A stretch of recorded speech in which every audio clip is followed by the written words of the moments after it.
आज समझेंगे हम माइक्रोवेव की पीसीबी। जैसे आप देख सकते हो कि ये माइक्रोवेव की पीसीबी है, तो इसमें लगी हुई जो एसएमपीएस सप्लाई है वो कैसे काम कर रही है और कैसे उसके अंदर आईसी जो लगी है वो कौन सी लगी हुई है।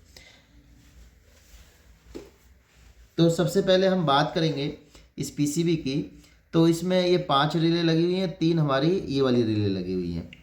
ये 3 रिले जो है, एक मेन जो हमारा जो ट्रांसफार्मर के लिए होती है उसके लिए होती है, एक हमारा कन्वेंशन के लिए होती है और एक हमारे जो इसके अंदर हीटर लगा होता है उसके लिए होती है। तो बाकी ये जो है फ़ैन वगैरह के लिए लगी हुई है। तो समझ लेते हैं। तो सबसे पहले आपको इस पीसीबी में कनेक्टर मिलेगा और इस कनेक्टर में जो पहली, दूसरी, तीसरी, चौथी और पांचवी पिन है, ये सभी इन्हीं रिले के पॉइंट हैं। यानी कि यहाँ से हमारा जो है एसी करंट आउट होता है। अब एसी करंट जो आउट होता है वो हमारी मोटर पे जाता है, जो हमारी अंदर जो उसको फ़ैन होते हैं, 2 फैन लगे तो उसके लिए जाता है। एक हमारी जो घूमने वाली मोटर है उसके लिए जाता है। तो एक बल्ब के लिए जाता है। तो ये सगरी जितनी भी रिले हैं ये सभी हमारी उनके लिए करंट प्रोवाइड करती हैं। तो सबसे पहले जो हमारा इसमें फेस आएगा वो इस वाले पॉइंट पे आएगा। यदि हम इधर से देखेंगे तो ये दूसरा पॉइंट है, तो इस पे आएगा। और जो पहली पिन है ये इस पे न्यूट्रल आता है। तो न्यूट्रल से क्या होता है, एक एनटीसी लगती है। जैसे आप देखोगे यहाँ पे एक एनटीसी लगी हुई है।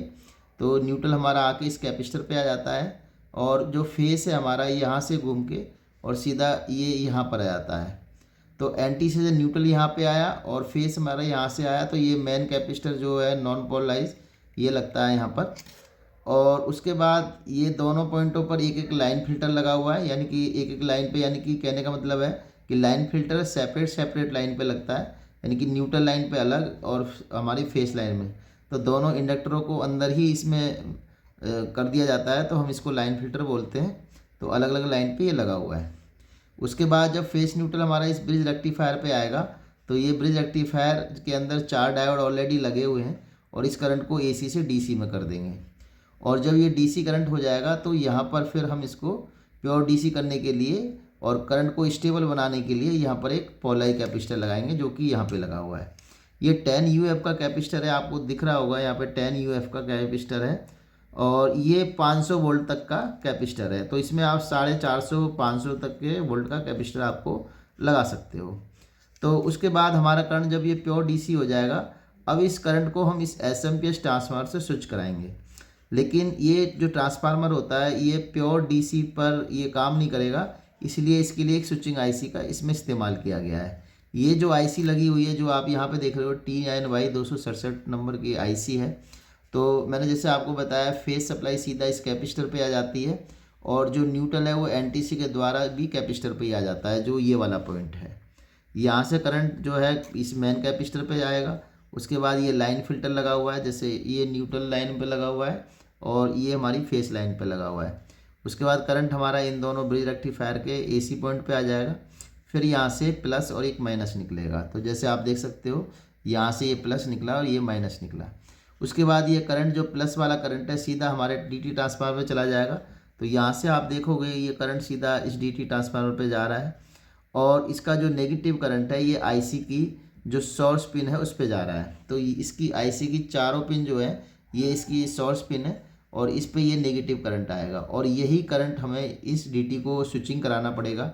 जैसे आप देख सकते हो, ये स्विचिंग करके इस पे दिखाया गया है। तो ये स्विचिंग करके जब जाएगा, ये ट्रांसफार्मर यहाँ पे मैग्नेट बनाएगा और उसी में इस आउटपुट सेकेंडरी वाइंडिंग में भी करंट बनेगा और एक ही ऑक्सिलरी वाइंडिंग है इसमें भी बनेगा। तो जैसे हम देखते हैं इसमें ये जो आईसी लगी है ये TNY 267 नंबर की है, PN नंबर। तो अब यहाँ पर होगा क्या कि जब हमारा ये प्लस करंट इस पे आ गया है, तो डीटी की जो दूसरा सिरा है ये सीधा हमारा इस आईसी की जो ड्रेन पिन है इस पे आ गया है। तो शुरुआत में क्या होगा कि ये हमारी जो स्विचिंग आईसी है, स्टार्ट होने के लिए इसको किक स्टार्ट वोल्टेज की ज़रूरत पड़ती है, क्योंकि ये आईसी ऑफ रहती है। तो उसके लिए हम क्या करते हैं कि ये जो करंट है इसी में शुरुआत में हम इसको कैपेसिटर को चार्ज करवा लेंगे, जिससे कि हमारी ये आईसी स्टार्ट हो जाएगी। वो कैसे होगी आप इसमें समझोगे कि जब ये करंट हमारे इस आईसी के अंदर आ जाएगा, तो इस वाली पिन पर एक ये कैपेसिटर लगा हुआ है जो ग्राउंड के साथ लगा हुआ है। तो जब शुरू में जब पॉजिटिव सप्लाई जाएगी वो सीधा इस आईसी पे आ जाएगी और आईसी के अंदर से करंट इस कैपेसिटर को चार्ज कर देगा, जिससे होगा क्या कि आईसी स्टार्ट हो जाएगी और स्टार्ट होने से ये वोल्टेज जनरेट होंगे इसके अंदर, और जो कि एक एक्सिलरी वाइंडिंग इसमें लगी हुई है इसमें भी एक वोल्टेज जनरेट होगा। डायोड इसको जो इसमें से करंट जनरेट होगा उसको डीसी बनाएगा और इस कैपेसिटर से हमारा ये प्योर डीसी होता हुआ इस कैपेसिटर के द्वारा इस पिन पे आ जाएगा। तो इससे क्या होगा कि जो शुरुआत में जब ये सप्लाई स्टार्ट होती है तब तो पॉजिटिव आता है, लेकिन जैसे ही ये नेगेटिव देने लगेगा क्योंकि इस पे जो इसकी जो सोर्सेज पिन है उस पर नेगेटिव करंट है, तो जब यहाँ से ये ड्रेन करेगा यहाँ से करंट को तो वो नेगेटिव करेगा, तो ये पॉजिटिव वहाँ पर अपनी वीसीसी सप्लाई देगा इस आईसी को और ये आईसी रेगुलर चलती रहेगी। तो इसमें ये कैपेसिटर जब आप देखोगे यहाँ पर ये डायोड लगा हुआ है और उसके बाद कैपेसिटर लगा हुआ है, तो यहाँ पर आप देखोगे तो ये चीज़ यहाँ पे आ रही है। तो इसमें क्या होगा, ये कैपेसिटर जो है यहाँ पर ये शुरू में चार्ज होगा और ये उसके बाद यहाँ पर एक रेजिस्टेंस लगी हुई है और ये रेजिस्टेंस के द्वारा यहाँ पर भी एक कैपेसिटर लगा दिया गया है।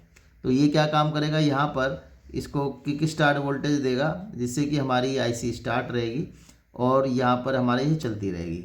लेकिन ये आईसी कितनी चलेगी उसके लिए एक फीडबैक सर्किट बना हुआ है।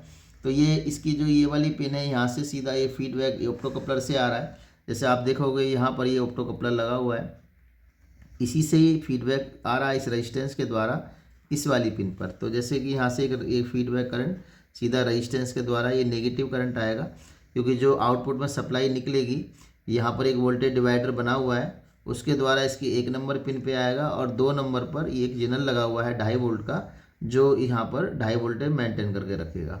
इससे होगा क्या है कि जो एलईडी जितना ब्लिंक होगी यानी कि जितनी लाइट ग्लो होगी उसी हिसाब से इसके अंदर से हमारी ये इसको एमीटर से कलेक्टर के बीच में ये करंट प्रोवाइड करेगा, जिससे कि हमारी आईसी अपनी स्पीड तय करेगी। यदि आउटपुट से में जो वोल्टेज मिलेंगे यदि इधर बढ़ते हैं तो यहाँ आपको प्रॉपर वोल्टेज मिलेगा। तो ये है इसका एसएमपीएस सप्लाई का। अगली वीडियो में इसका अगला टॉपिक पे भी हम पढ़ाई सुनेंगे और फिर हम इसकी बात करेंगे। धन्यवाद।